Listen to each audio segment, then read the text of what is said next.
Et donc, vous avez dû aller faire le tour des commerces locaux et leur demander s'ils étaient prêts à participer. Ouais, C'est ça? en gros, c'était chaud aussi parce qu'on arrivait avec un projet, on n'avait pas les billets, on savait rien leur montrer, mais bon, voilà, on allait vendre le truc et franchement, enfin voilà, merci à eux de nous avoir suivis depuis le début et de leur adhésion parce que voilà, c'est bien, on avait besoin d'un bon nombre de prestataires partants aussi pour lancer le truc. Et donc ouais, ça se passe comment? Ben voilà, on débarque, on explique qu'on a mis au point un outil pour soutenir le commerce local. Donc parfois c'est un peu, ça parle d'argent, alors voilà, c'est pas toujours facile, mais on a souvent été bien reçus et voilà, rarement on nous dit non. Mais j'ai peut-être commencé par les plus faciles. Je me disais, bon, j'ai pas été vers ceux qui me semblaient les plus hostiles au départ, quoi. Maintenant, j'ai été peut-être vers des gens, des magasins qui proposaient déjà une alimentation bio, par exemple, ou des gens qui sont sensibles à ce genre de valeurs. Mais vous avez fait le tour, vous avez été chez tout le monde? On n'a pas été chez tout le monde, hein, ah, non. Mais non, c'est compliqué d'aller chez tout le monde. Déjà, on n'est pas beaucoup, c'est une énergie folle le démarchage. Donc c'est ça que je te dis, on a commencé à aller chez ceux qui potentiellement nous diraient oui, et ils nous ont dit oui. Et puis il y a le bouche à oreille aussi, tu peux aller voir mon pote, lui à mon avis il va adhérer ou quoi. Non, déjà il y a énormément de commerçants, d'entreprises. À la Louvière, on a demandé une liste à l'échevin, ils nous avaient promis une liste pour pouvoir les contacter plus facilement par internet. On ne l'a pas eu, donc voilà. Mais on est en route, hein, ça démarche, mais voilà. On viendra au partenariat avec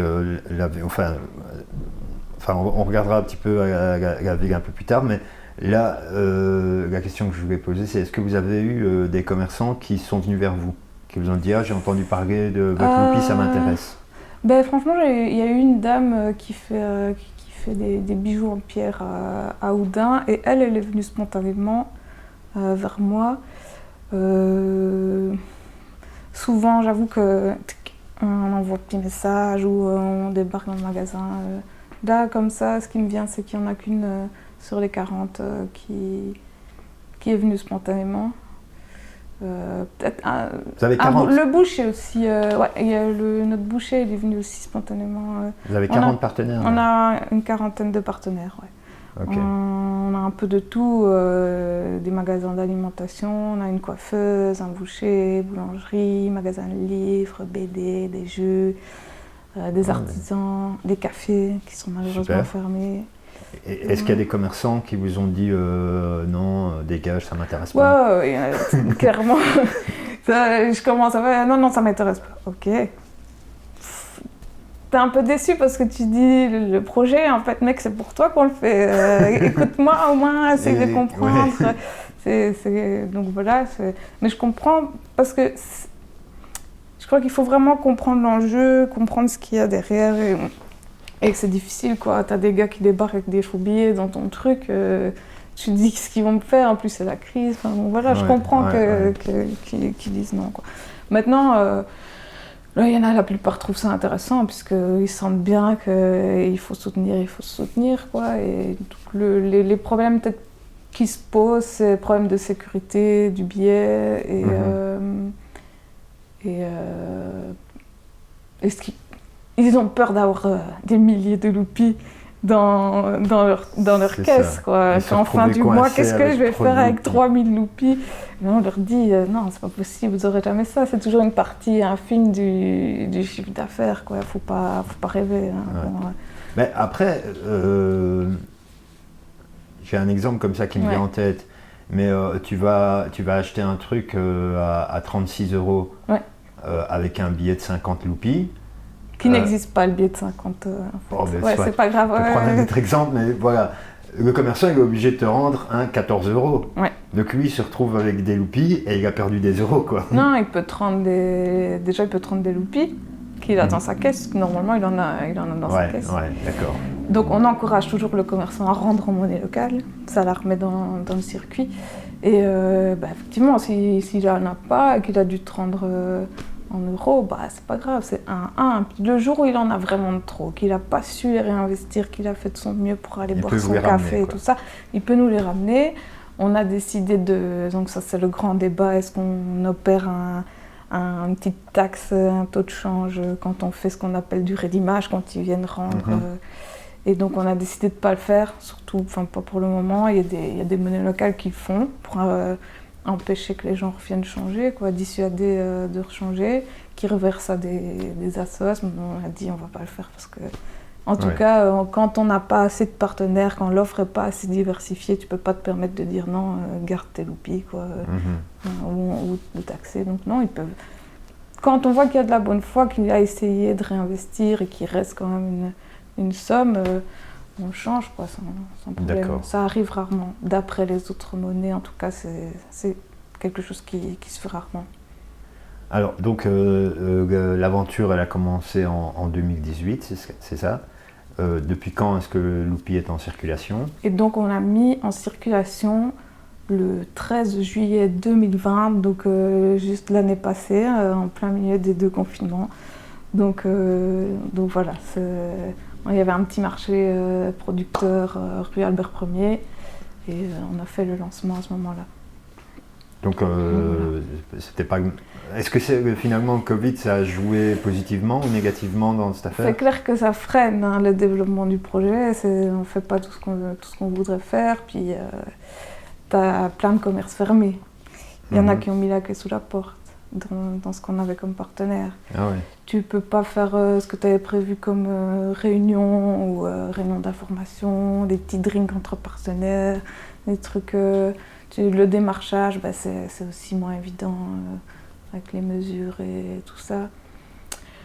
Puis voilà, maintenant je pense que le point positif, c'est que le confinement, ça a quand même amené les gens à changer de mentalité par rapport au local et se dire qu'il était bien plus urgent que c'était une question de vie ou de mort pour certains commerces, qu'il fallait être solidaire vraiment. Donc ça peut être un chouette outil de relance Covid, quoi, qui va motiver les gens à l'utiliser en tout cas. Ouais. Ok. Ouais. Et donc depuis juillet, donc ça fait quelques mois, ça fait combien de mois? Moins d'un an, 6-7 mois, 8 mois. 7-8 mois. Ouais. Il y a quoi comme somme en circulation? Donc là, on a 4000, il y a plus ou moins 4000 € de Loopy qui tournent en ce moment. C'est pas énorme, mais bah voilà, c'est ça. Et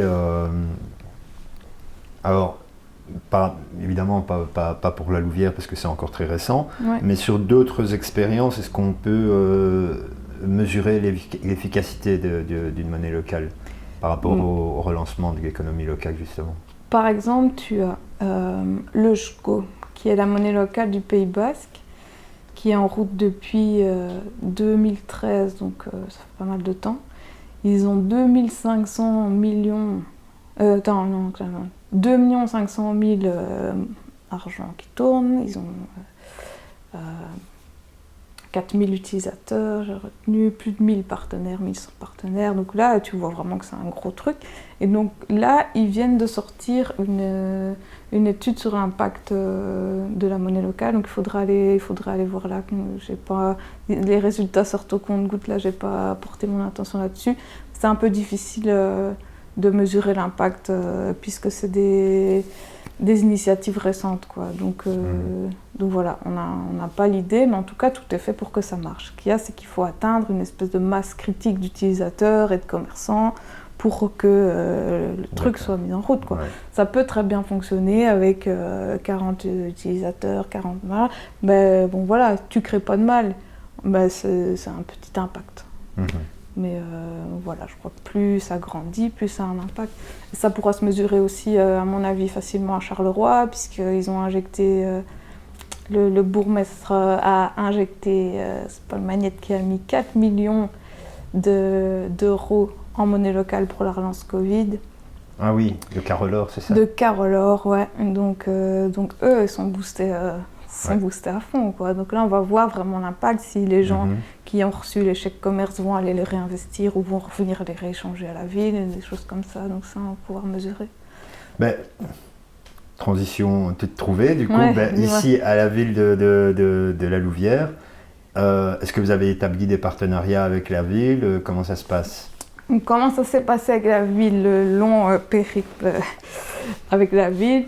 Donc on a été trouvé au début du projet pour avoir un soutien symbolique parce qu'on voilà, on avait besoin de visibilité et de crédit aussi. Donc ils nous ont proposé une petite page dans La Louvière à la une et de temps en temps une publication Facebook. Donc voilà, ça c'était le point de départ. On avait déjà émis la possibilité que certaines primes, l'idée que certaines primes soient à l'état des primes pour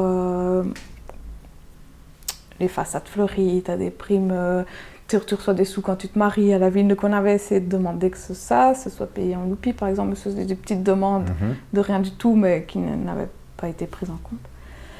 Donc mon premier pas, puis pendant le confinement, quand on a vu que chez tous nos amis des monnaies locales, ça bougeait bien au niveau de la ville, qu'elle utilisait les monnaies locales pour la relance Covid, on a été les retrouver. Leur proposer aussi, plutôt que de faire un chèque one shot à la population, de faire un chèque en loupi, comme ça la boucle elle continue à tourner, c'est pas un investissement d'une fois. On a essayé de leur faire comprendre ça, ils avaient le remballé, et puis on n'a plus de nouvelles. Pendant longtemps, on envoyait des mails, pas de réponse, donc on se sentait quand même vachement pas respecté quoi. Et donc on a renvoyé un truc et là, bingo, on a eu un rendez-vous il y a un mois. Et donc là, on a revu nos demandes à la baisse et le petit scoop, ce qu'on a demandé, est accepté. Donc, que va faire la ville de La Louvière pour le loupi? Elle propose on avait demandé, elle va payer les cotisations des partenaires. Donc les partenaires pour adhérer au loupi, une petite cotisation de 25 €, c'est la ville qui va les payer. Elle va offrir 25 € de fonds de caisse aux nouveaux partenaires, c'est quand même pas mal. Elle va faire en sorte que le loupi soit accepté dans toutes les ASBL de la ville, le point d'eau, la ferme d'Elsab, donc on va avoir de nouveaux points pour le loupi. Ils vont mettre des étudiants à notre disposition pour aller faire du démarchage auprès des commerçants, c'est magnifique. Hein, et encore cette histoire de faire notre pub et compagnie, donc voilà, on est content. On avait demandé aussi un peu de sous pour pouvoir faire ce qu'on appelle de la bonification, pour inciter les consommateurs à acheter des loupis. Parce que ici, les gens ils disent, moi, je donne 10 €, je reçois 10 loupis, ça change rien. Mais bon, en ayant un petit peu plus d'argent, on aurait pu faire, je te donne 10 €, je reçois 15 loupis. Et là, tu as un incitant pour le consommateur. Donc on avait demandé un peu de sous pour faire ça. Malheureusement, voilà, on ne peut pas le faire. Mais donc, il faut savoir que, si vous ne le savez pas encore, la ville a prévu dans son plan de relance d'offrir à chaque citoyen louviérois un petit chèque de 20 €. D'accord, c'est un petit chèque qui va être échangeable dans plusieurs commerces et elle a inclus dans le truc le fait qu'en fait, et je vous incite vraiment à le faire, ce petit chèque, vous allez pouvoir aller l'échanger dans les guichets de change contre des loupis. Et donc, si vous avez bien compris cette idée que c'est plus intéressant d'avoir un chèque circulant qu'un chèque one-shot, faites-le. Et donc voilà, vos 20 loupis. Hein, si vous êtes encore un peu frileux du projet, faites ce petit geste et les 20 loupis vont tourner. J'espère en tout cas que au moment où on diffusera cette vidéo, le chèque ne sera pas déjà distribué. C'est prévu pour quand? Je pense que ça va prendre du temps. Ça met du temps en général. Ça met du temps. Donc oui, on invite les gens à aller échanger ce chèque contre des loupis. Finalement, ça ne change rien pour eux, puisque ce chèque, ils vont de toute façon pouvoir l'utiliser que dans une série de commerces. Et l'offre va s'agrandir au niveau des commerces aussi. Donc, Ok. Maintenant, ce chèque que la ville va offrir aux gouvernois, il sera utilisable que dans des commerces locaux, pas dans les supermarchés? Je pense qu'ils sont en train de réfléchir à ça aussi. Ça m'étonnerait qu'on puisse échanger dans le Colruyt, quoi. Mais je sais pas. Ils ont reçu des directives de la région pour l'octroi de parce que c'est des subsides et donc ils ne peuvent pas faire ce qu'ils veulent avec ça aussi. Okay. Je ne sais pas, mais c'est quand même pour valoriser le commerce local. D'accord. Donc voilà. Et donc, bonne nouvelle quoi. Ouais, super de la part de... on se sentait tellement abandonné par rapport aux autres. Non, on voyait vraiment que dans les autres monnaies, ça bougeait bien au niveau de la ville. Ici, ils ont été un peu plus prudents, mais bon, voilà, on peut comprendre aussi, chaque chose en son temps. Donc voilà. Bah écoute, ça part bien du coup. Hein. Ça part bien.